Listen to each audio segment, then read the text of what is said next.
dengan NIM 2120801020 dari kelas Biologi A 2021. Di sini saya akan menjelaskan tentang siklus nitrogen.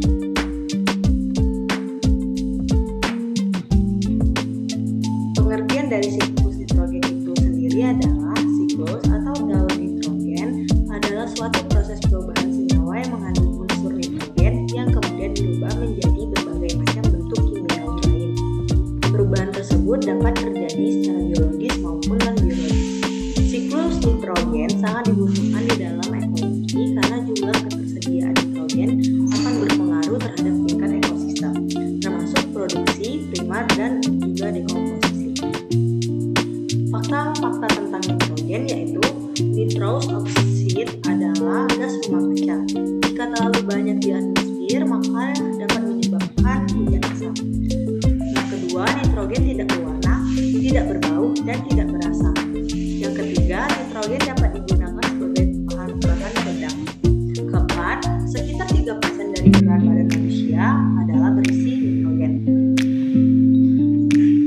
Baiklah, selanjutnya kita masuk ke tahapan siklus nitrogen, di mana di sini terdapat 5 tahapan. Yang pertama yaitu tahapan fiksasi, di mana nitrogen yang berada di udara lalu bisa dipakai oleh tumbuhan dikarenakan terjadinya proses fiksasi, di mana udara ini diikat oleh tumbuhan yang bersimbiosis dengan bakteri. Nah, di sini terjadi bakteri fiksasi nitrogen. Jadi yang membantu mengikat nitrogen, bakteri ini membantu mengikat nitrogen bebas. Selanjutnya yaitu adalah proses amonifikasi, di mana dalam proses ini akan membentuk amonium atau NH4+. Di sini terjadi proses amonifikasi. Selanjutnya proses ini nitrogen bebas yang sudah diikat oleh bakteri tadi atau yang telah diikat oleh tanaman akan dimakan oleh hewan. Sisa hewan dan tumbuhan akan diuraikan. Nah, hasil dari penguraian sisa hewan dan tumbuhan ini itulah yang menjadi amonium atau gas amonia. Selanjutnya yaitu proses asimilasi. Jadi proses asimilasi ini yaitu nitrat amonium ini membentuk nitrat. Nah, bakteri nitrifikasi atau bakteri nitrifikasi ini akan membentuk nitrit atau NO2-. Nah, di bakteri nitrit ini dibentuk oleh bakteri nitrifikasi. Selanjutnya bakteri ini akan dimakan oleh konsumen pertama.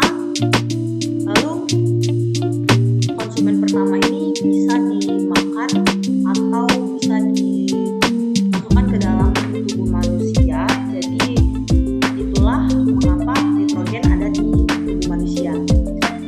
Proses terakhir yaitu proses denitrifikasi, di mana dalam proses ini nitrat itu bisa dikembalikan lagi dalam bentuk nitrogen bebas ke udara dibantu oleh bakteri denitrifikasi. Jadi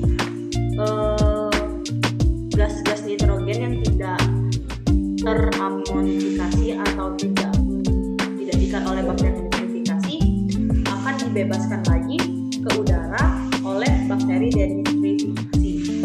Selanjutnya akan masuk ke proses fiksasi lagi dan seterusnya demikian.